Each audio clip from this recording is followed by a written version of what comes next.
Welcome to the Fantasy Football Prophet Podcast, hosted by Craig Phillips and Jeff Torrey. Visit us at fantasyfootballprophet.com. And now your hosts, Craig and Jeff. Welcome everyone to the Fantasy Football Prophet Podcast. I'm Craig Phillips, and actually joining me today is Jeff Torrey. Jeff, it's good to have you back.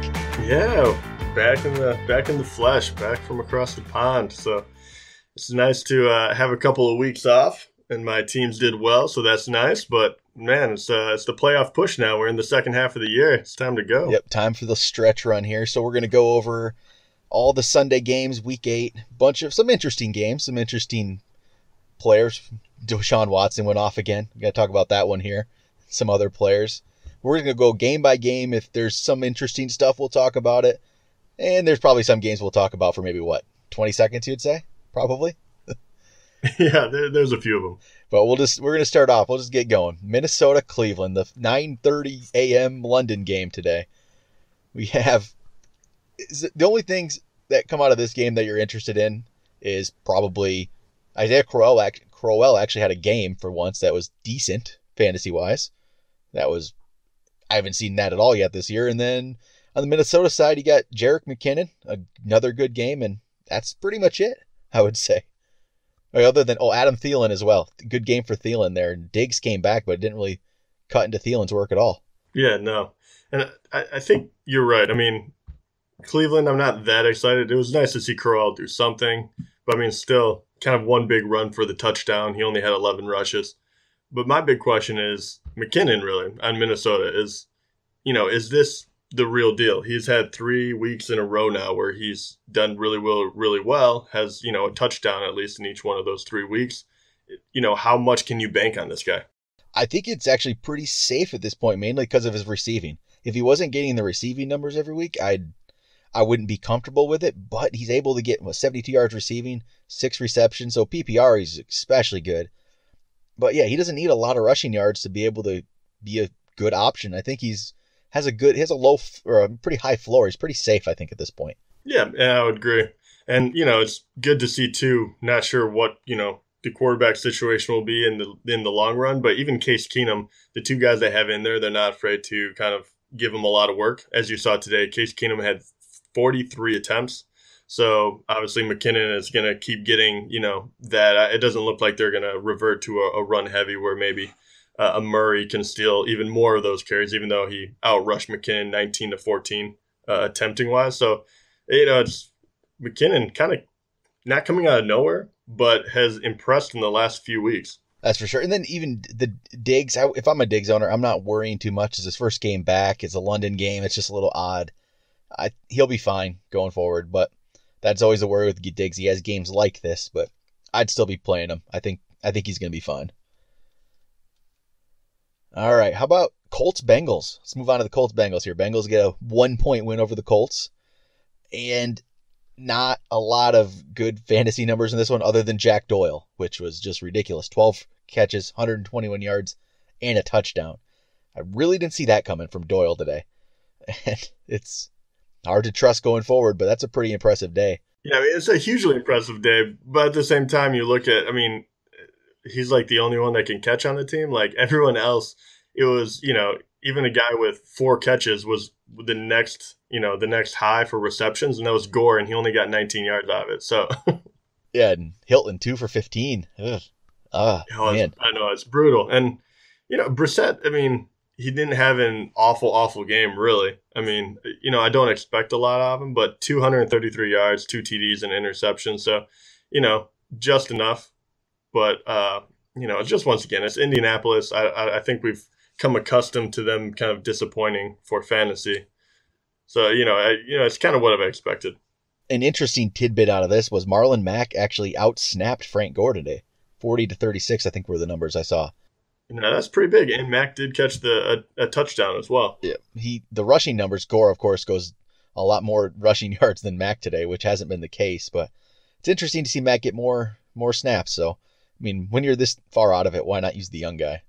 And then the Bengals, I really expected something from Mixon today running the ball. That didn't happen, but at least he made up for it with 91 receiving yards. So when you played him, it was actually a decent outing, but I expected much more from Mixon today, and 11 for 18 against the Colts. I mean, how are you feeling about him going forward? I keep waiting for it to happen, and it's not yet. Yeah, I mean, at this point too, you I don't know. You're not trading for him. You're not trading him away. So I think you're just kind of stuck with Mixon. And I think I still have some high hopes, but at this point, I'm worried that his progressions are come along at the point where he's not going to help people that need him. Because more than likely, you probably drafted him high enough or traded for him, hoping that he was going to kind of make your team or help you get to the playoffs. And I'm worried that now he's going to be hitting that stride maybe when you hit them. But at the same time, like you said, 91 yards receiving is nothing to scoff at. And yeah, he did have a terrible game, but you still pull out 10 points, for fantasy, even though you can't get in the end zone and you got nothing going in the run. I'm kind of, I'm holding my breath. I think Mixon is still by far the best option for the run game. Even once again, Hill 4 for 11. No one really got it going, which I think is strange, but at the same time, I think Mixon kind of has that stranglehold on the position. I think he's the best one for it, so I think he's going to continue getting that, and I think it's only a matter of time before he kind of breaks out. Then a little bit of a disappointment, AJ Green, but made up for it with a touchdown at least. Jeff, you are a new AJ Green owner. Yeah, gotta make that trade, try to make the playoff push. Yeah, he hasn't really helped me, and when I've had him, but at the same time, red zone threat, you gotta love him. All right, let's move over to the Bears-Saints game. Saints get the win, and Alvin Kamara keeps playing well. He's getting, it's not all running. He got the touchdown running the ball, but he gets plenty of receiving yards, and Ingram fumbled the ball there. If that happens again, I mean, Sean Payton didn't look too happy with him on the sideline. Could be Kamara's team there. You might get a majority of the work at some point. Could happen. It's the quickest way you've seen players lose playing time is fumbling, turning the ball over. So, for Kamara owners, that's something you want to see. And Ingram was fine, though, fantasy-wise, other than the fumble. Another 75 yards in touchdown, which we always thought he was good. He just wasn't getting the opportunity before. But if he fumbles, it's going to go away. And then Michael Thomas, decent outing, 7 for 77, but he's not producing at the top level like we kind of thought he might going into the year. I mean, he's been okay. He's not hurting you too much unless you reached for him in a draft, but kind of disappointing, I would say. Yeah, exactly. He's been a very solid player, but I think that is the dangerous part about trying to move players up the draft position when they haven't shown it. You're trying to make these, grand projections. And this is kind of it. Like, this guy, you should be happy to have him on your team. But if you like you said, reached, now you're feeling the sting about it, and that shouldn't be the issue, because 7 catches for 77 yards, PPR or not, it's definitely someone that should be in your lineup. Yep, and no touchdowns for Breeze, so kind of a disappointing game there for him. Snead, I have to look into this a little more. No catches. He was active, I believe, but nothing for him. So kind of worried about him going forward for the future here. Just that suspension kind of really has set him back, that's for sure. Then Chicago side of things, Jordan Howard, another solid outing, 23 carries, 102 yards. He's not, I mean, it's... Aren't you glad we didn't panic when he had those bad 2 games? Yeah, I say, like, Cohen, I mean, he got a touchdown, so he made his day better, but other than that, he's kind of not a factor. It's all Jordan Howard. Yeah, and Jordan Howard is just, I mean, I know he doesn't, you wish he was a little faster, you wish he was a little more agile, you wish this, and this, but he's just a solid running back. And, 23 rushes for 102 yards. For this team, he's going to get kind of bulk carries, and he's going to produce in the long run on that. So, once again, you wish he got in the end zone, but, he's just a solid running back. Yes, and yeah, it's not special, really, but it's you can count on almost 8 to 10 points from him most weeks, and it's not going to hurt you too much. But not much else in that game to talk about, though, I would say. The only thing I do like is, like, looking at it, the other thing that you wondered about Howard, another thing that could have tripped him up this year was when Trubisky comes in, are they going to go back to stacking the box? And even though Trubisky, struggled mightily, Howard still got his points. And I think that's a huge, feather in his cap. That was one thing I was looking at because, it could scare you, especially going down this stretch. All right, another game that's a little more boring here. Carolina-Tampa Bay. 17-3 Carolina. And I'll start with the really terrible side, Tampa. Jameis Winston, just not a good game, and he's not taken the step up that we kind of thought he would this year. It's not happened. You can say this is through, they've played 7 games now, and it's just not, the big jump's not there, and you can see it with like Mike Evans' numbers, 5 for 60. Evans has been doing that every week. Not much there unless he gets a touchdown. And I think a lot of it to do is with Jameis Winston not really jumping up to, elite level, or even close to an elite level like we thought he might be able to. Yeah, and this one is a bit surprising to me. You kind of expect Winston. Maybe I thought, maybe the interceptions wouldn't go down like we wanted to, but I didn't expect him to kind of have a hit on the touchdown production. And I feel like that is, that's one reason his numbers aren't quite where they, want to be. And obviously today is just just one of those instances. 0 touchdowns, 2 interceptions, 210 yards. It's not going to get it done no matter what you do. But I don't know. Anyone else on that Tampa Bay team that, kind of salvaged the game that you're still looking at and you're like, they're a viable option? Well, Doug Martin's decent, in that bad of a game, he still gets 75 total yards. It's decent. He's not overwhelming with this ability right now, but he's been good enough and he's getting all of the work there for him. So he's definitely, and where most people drafted him, he's probably a 3rd running back, probably a flex, maybe a 2 at best. So he's still a decent option. This offense is going to have to be a little better. And even Cameron Brate, 64 yards receiving with the way the tight ends are working right now. That's still decent enough, I would say. Yeah, I totally agree with those two. Well, and of course, you're playing Mike Evans every week no matter what, but he's just not putting up top-end numbers like we hoped. And I think I've already been looking at this one, and going forward, he's been we've penciled him in top 5 every week. He might not be top 5 anymore. He hasn't put up those kind of numbers for me to justify it, I think. No, and yeah, I think you're right. It's, I got to go by, the numbers he has, not the numbers I think he could get. And, he's not like you're ever taking him out of your lineup, right? Even today with, Winston struggling so much, he's still got, 6 points or so. He's never going to leave your roster. But at this point, I gotta be realistic. And there's a lot of other guys that are getting opportunities, especially in the red zone where Evans just isn't. And then on the Carolina side of things, not really a lot going on. Benjamin catches the touchdown, but only had 3 catches for 39. Stewart got a touchdown, but only 11 carries, 34 yards. McCaffrey, 5 catches for 49 yards, but only ran the ball 4 times for 3 yards. And then Cam Newton's just not a very good day, just okay. Makes up for it with 44 yards rushing, but this offense is not exciting to me right now. And I know, talk about, it's so up and down with them. Newton will go from, throwing 40-point games out there to this, and you're kind of, it's just kind of constantly whiplash. There's no consistency there with either of these offenses right now, and it makes it very difficult to trust any of the players. Yeah, especially McCaffrey. How do you feel about McCaffrey? PPR is a little better, but... Yeah, I think that's a very good point. PPR is better, but McCaffrey is one of those guys that I just don't trust. Once again, if you could trade him away for good value, that's kind of, I probably would, because I can't trust him on a game-to-game basis, and you probably got him just a little too high.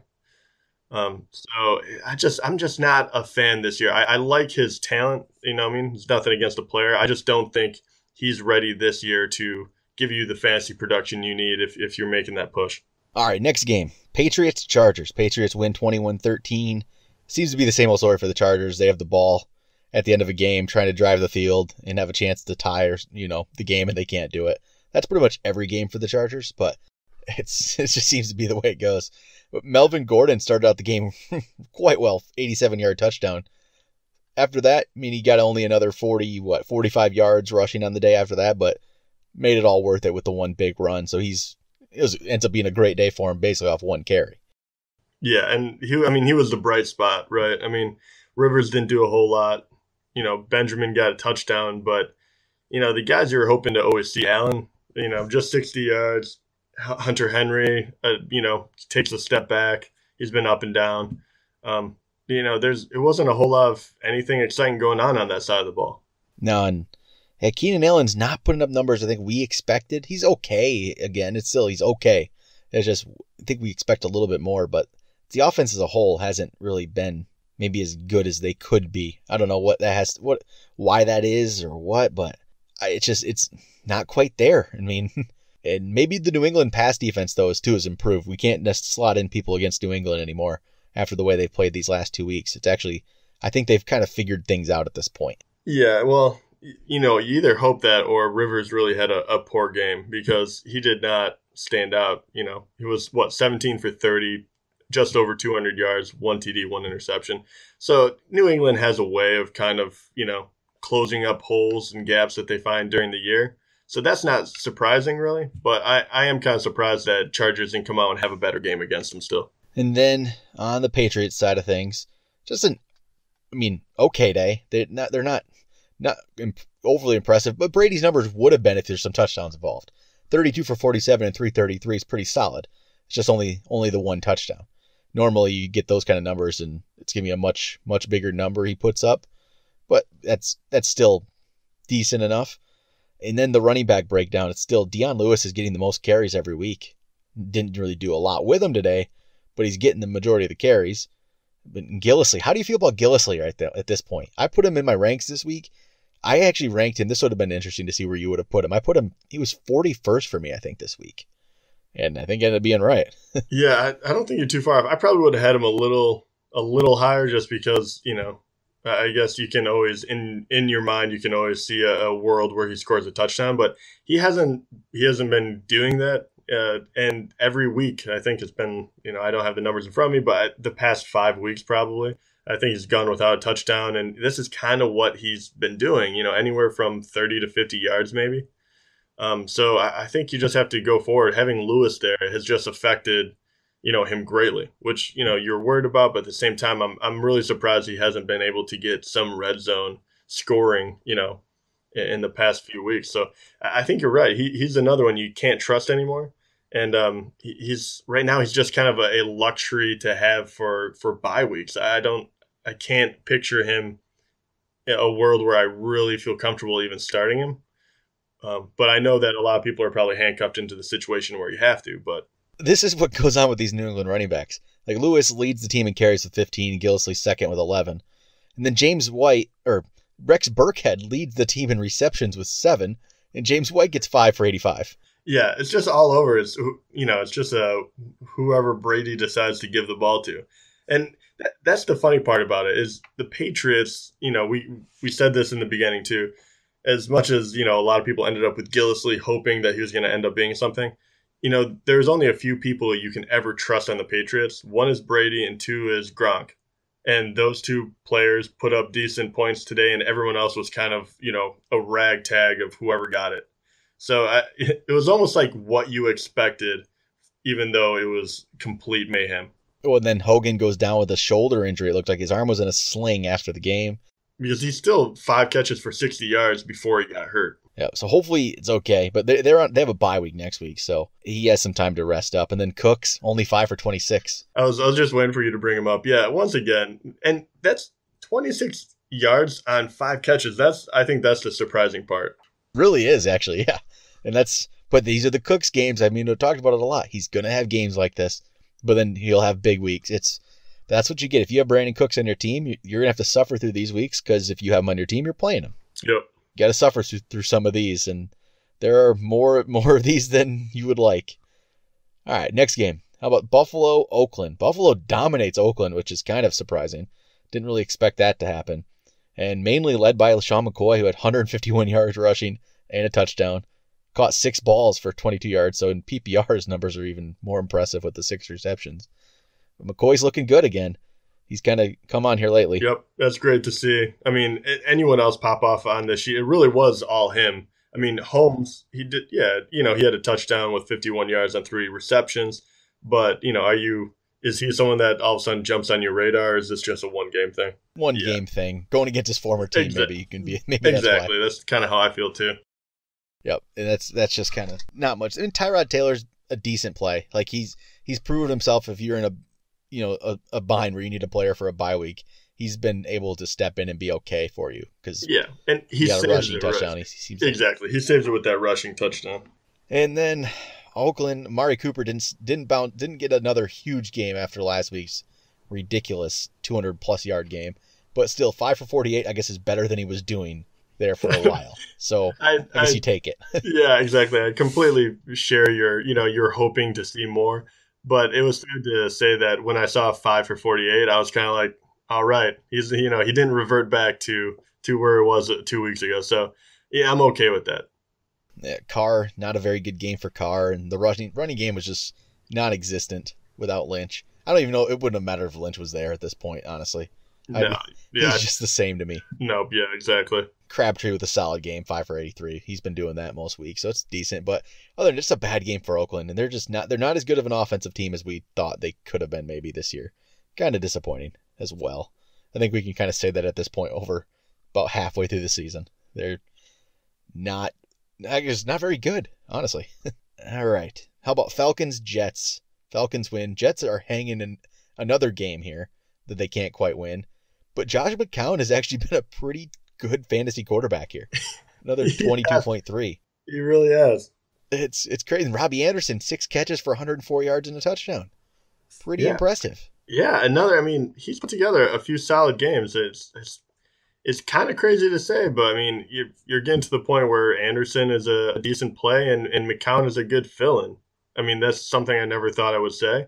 I honestly thought I would be talking about the running backs in this situation, if anything else, but they're the ones that really are struggling.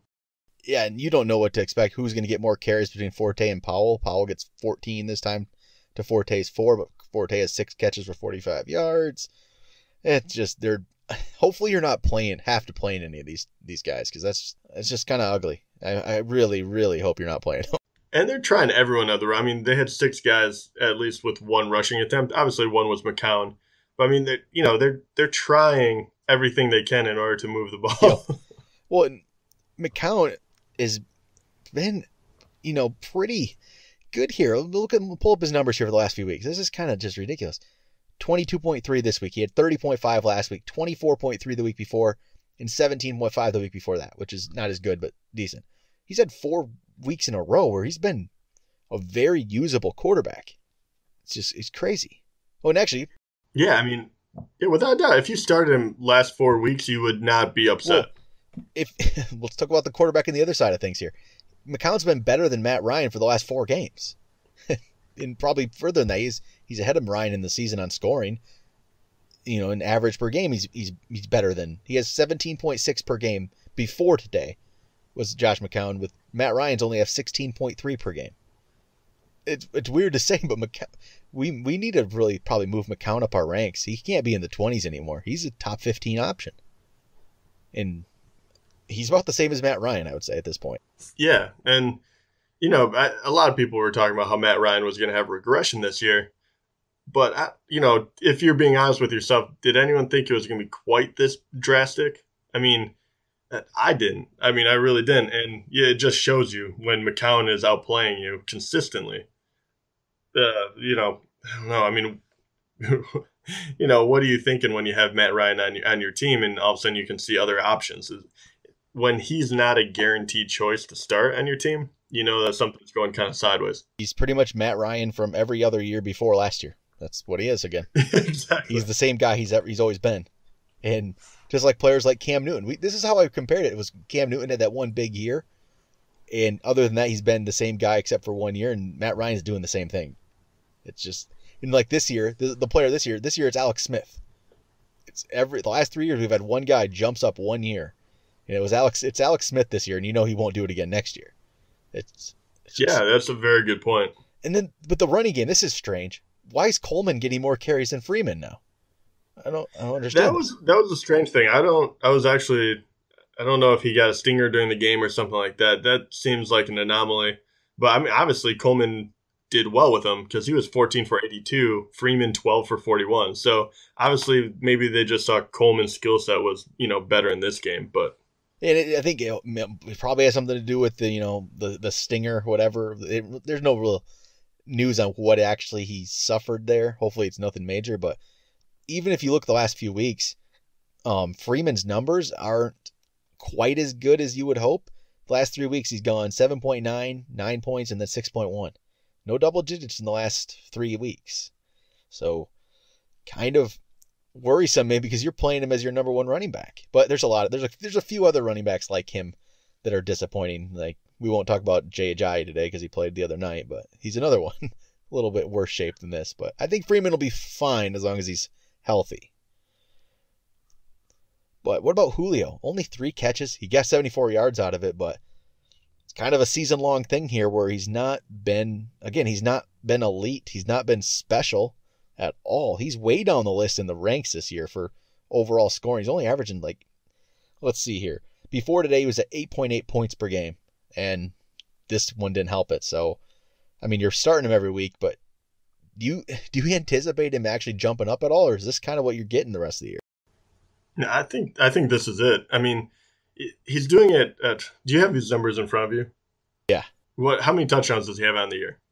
1 touchdown. That was it last week. And this is always the worry, and we brought this up, is Julio, tends not to score as many touchdowns as you think that a guy his size would do. And especially with the regression with Matt Ryan, we warned against it. And he still got 74 yards off 3 catches. It's not like he's a bad player. He's a phenomenal wide receiver.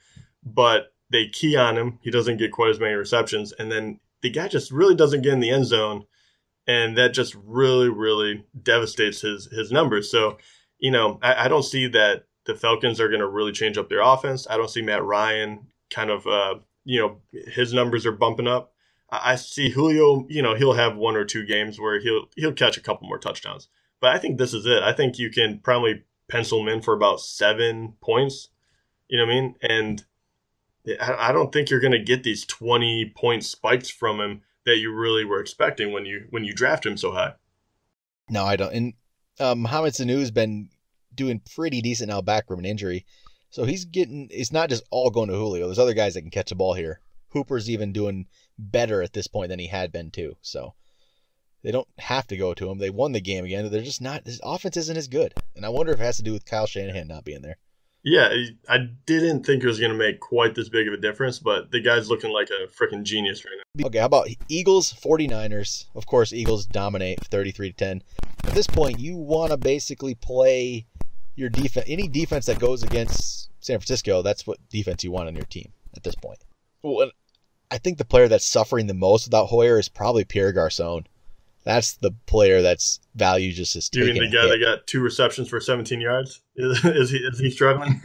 Yeah, I think he's taking the biggest hit from this because before this change, he was actually a pretty decent option for you as like a wide receiver 3. And at this point, you don't want him in your lineup anymore.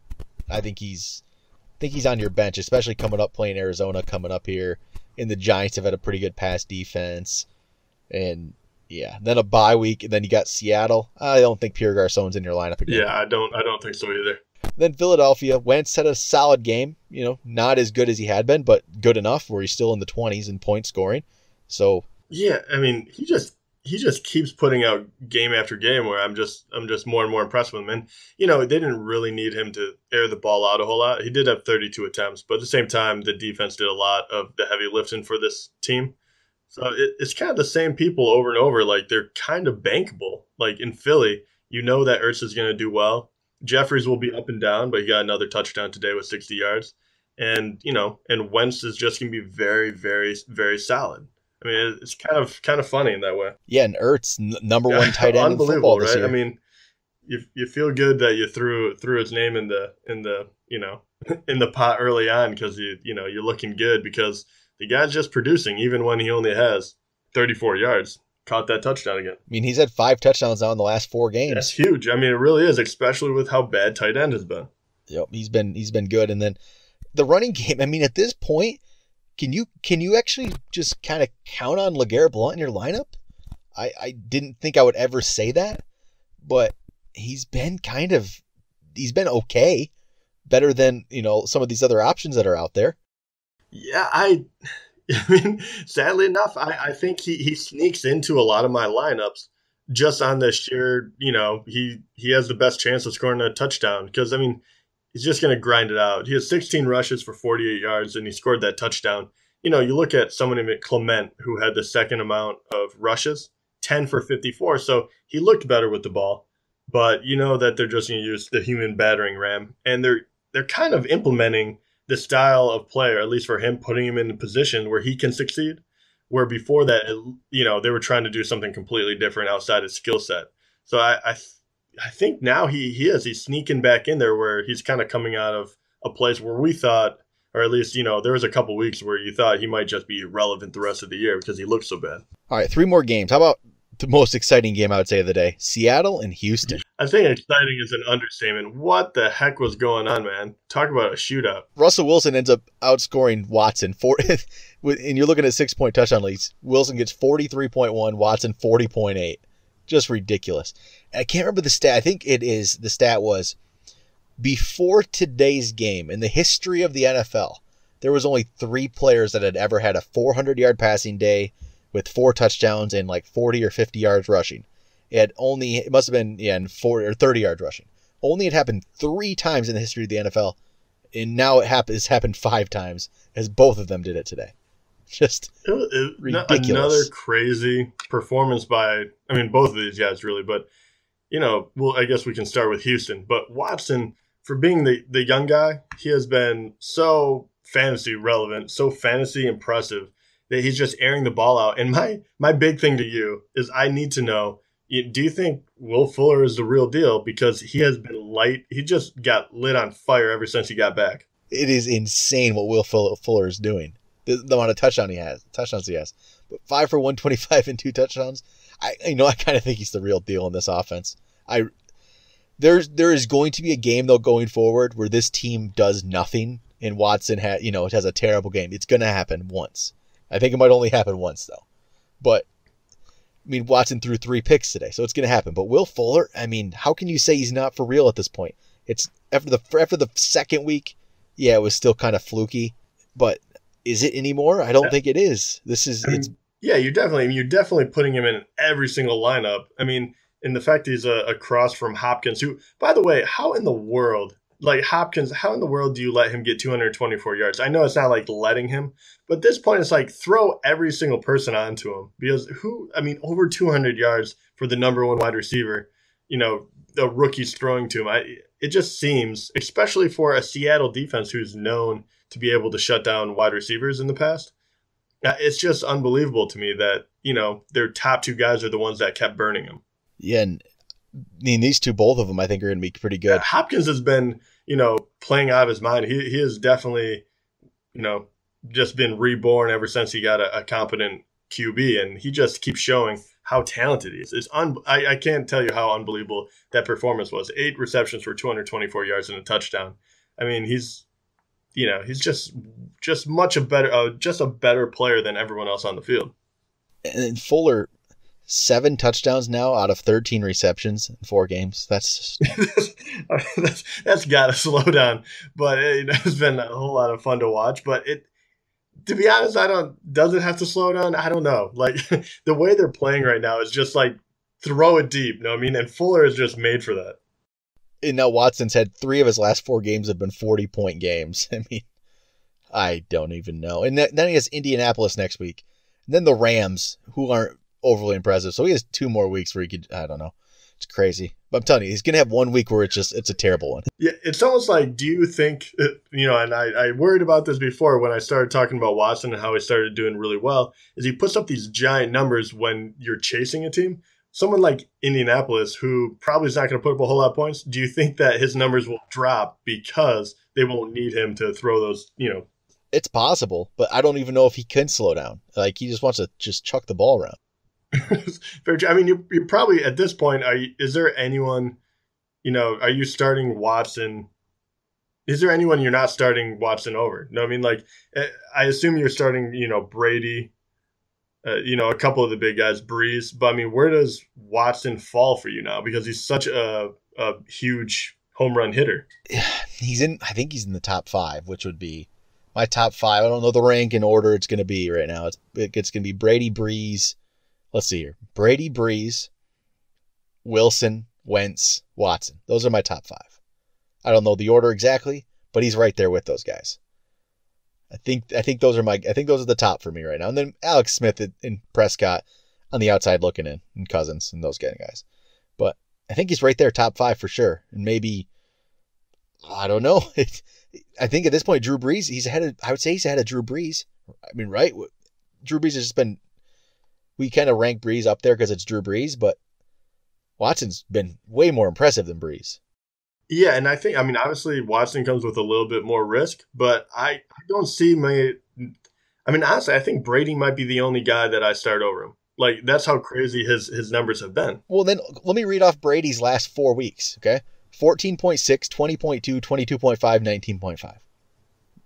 It's good, but it's not Watson numbers. Yeah, exactly. I mean, that's just giving him the benefit of the doubt because he's been so good for so many years and you can bank on him. But I mean, you throw Watson's numbers out. When was the last game where, Watson wasn't startable? There hasn't been one.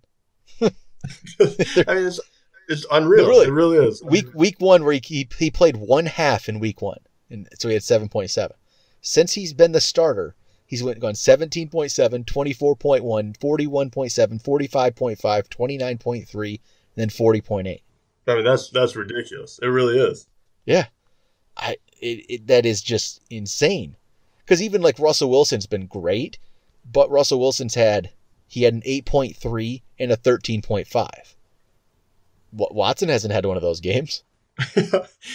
Maybe right here, Watson is I start Watson over everyone. I mean, at this point, you looked at the numbers. I mean, Wentz even might be the only one you can do. Like, Wentz has been 35.3, 27.4, 39, and 21.1 the last. But there is a... He's probably the only one, comparable to that. I think he's ahead of Brees for me. So he's at least top 4 right now. He's at least top 4.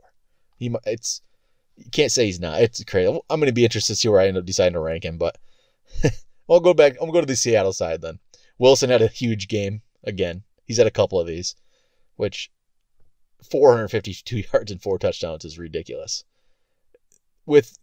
Wow, I'm looking at these run game numbers. How about this? You got the running game numbers here for Seattle pulled up. Oh my God, they're so. If you take Wilson out of it, there is no running game. They have 3 yards. So bad, 3 yards, and that's with 4 guys running the ball. At least they have the passing game, and Lockett had a big game. Richardson had a huge game with the 2 touchdowns. I mean, and Baldwin didn't do as much. He was looked at, but 6 for 54. And then Graham caught 2 touchdowns. All those guys are playable. I like Paul Richardson a lot right now, but it is hard to play him. But I think he's playable. If you look at, he's been pretty decent. But man, I don't know. I mean, I think it's just become painfully apparent that they have no line to rush the ball, run the ball at all. And they're literally just saying, Wilson, scramble, do whatever you need to do, and we're just going to have to try to, outscore people. We're just going to have to play, just run and gun without pretty the run. Much. That's pretty much it. Just release all Seattle running backs from your team. They are useless. The only hope is CJ Prosise gets healthy. Because we haven't seen him. We don't know what he can do yet. That's the only reason there's even slight hope there. But probably not that. All right, 2 more games. How about Dallas Redskins here? Zeke does his thing, 150 yards, 2 touchdowns. Yeah, every week it's the same. He's really, really good. But this game was played in just like a downpour the whole game. So that's all they could do is run it. And I think that has a lot to do with why Prescott struggled and why Cousins struggled. It's just all the rain there. They couldn't do much. Yeah, I agree.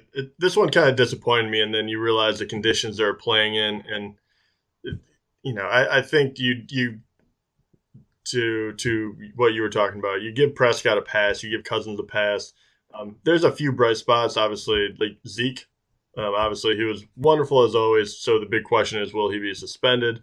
But I mean, other than that, Crowder was the other guy. 9 receptions for 123 yards. Yeah, that's a very nice bright spot. Yeah, well, if that's going forward, that'd be really nice to see from him.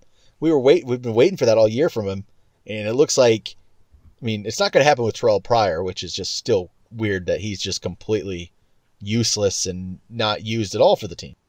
He didn't even have a catch. I mean, he's barely playing anymore. It's really strange. It is really strange. I really couldn't tell you what is going on with that. But the other question is Doxson. He's gotten a ton of hype lately. And I like the young guy, and I think he has a ton of ability. He gets a touchdown, 1 reception, 1 yard, 1 touchdown. But I mean, what was your impression of him? Do you have any take? Do you think this kid? He dropped a couple he should have got, and he's still young, I guess. He needs to play more. That's pretty much what it looks like. But it's nice that they're actually looking for him. I think, especially in the red zone, they're giving him the opportunity, and I think they are, because of the fact that they are pretty much done with Pryor at this point. Doxson's going to keep getting that opportunity. I think he has the ability. So if he can start just, not dropping balls and just doing a couple more things right, he's going to be really good. And he was drafted high for a reason. And I think he's going to be pretty solid because it's basically, at this point, it's him, it's Crowder, Doxson, and then Grant's out there. But he's much better than Grant. Grant's just kind of a filler at this point. I think Doxson's going to be pretty good. Yeah, absolutely. I like that take. And he hasn't shown it quite yet, and the drops do worry me a bit. But I agree. I think he just needs playing time, and you can see it when the few times where you've actually, they put it high for him. When he high points the ball, he looks. I hate saying elite, but he looks elite. Like that's his skill set right there. He looks so unbelievably good going up and getting the ball that I just can't imagine a world where he doesn't turn that into a handful of touchdowns. And then Dez, kind of a disappointing game. But again, the weather conditions in this one were just too tough. Pretty much everybody gets a pass on this one. You don't expect that going forward. He's going to be perfectly fine. Sucked that this happened this week when you use Dez, but no worries. He'll be perfectly fine going forward. Yeah, and you saw it too with Prescott's numbers. I mean, he only had 22 attempts and 143 yards with no touchdowns, no interceptions, and they still got the win. So obviously, they weren't going to pass. It wasn't going to happen.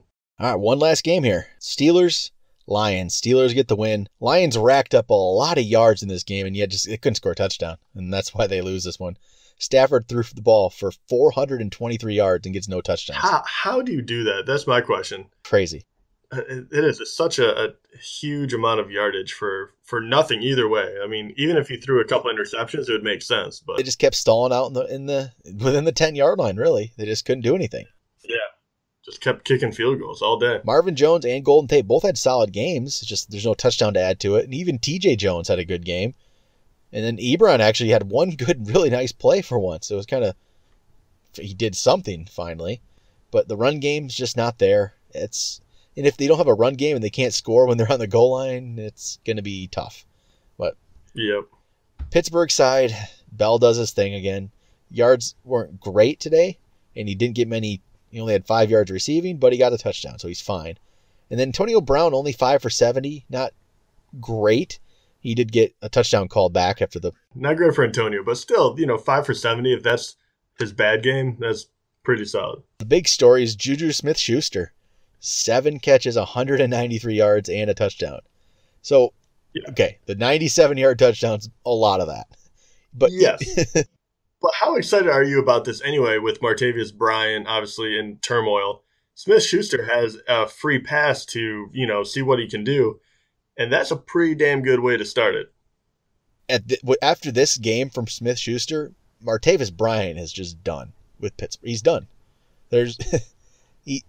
I think at this point they might just be like, screw it, just trade him. They do not need him at all. And he seems to be just kind of, I think they're done with him. Wouldn't you say this team seems like they are just over him? And it's not just this year. It's not just his complaining. This year, it's obviously he's been suspended twice. You've been suspended twice, and yet you still come into the year and you're complaining you're not getting catches, you're not getting the ball thrown your way, you want to be traded. I don't know what his story is. Yeah, if I was them, I would love to be able to keep a guy like that. If you could have Smith-Schuster, Brown, and Bryant, especially moving forward, if Roethlisberger, if this is, his last year or something, it'd be an awesome wide receiving core to have. But like you said, he almost comes with too much baggage. If you can move him at this point, I don't see a reason why Pittsburgh won. It's better for him. All right, I think that's it, though. I think that's all. We covered every game here, going through it. That'll be it for the Week 8 recap. We'll be back tomorrow. We'll have some waivers for you. There's a few players this week that'll be interesting. Probably JuJu Smith-Schuster might still be on the list. I think he's still out there. He'll probably be one of the top ads for the week, I'm sure, in most leagues. But we'll be back with that tomorrow. We'll talk to you guys then.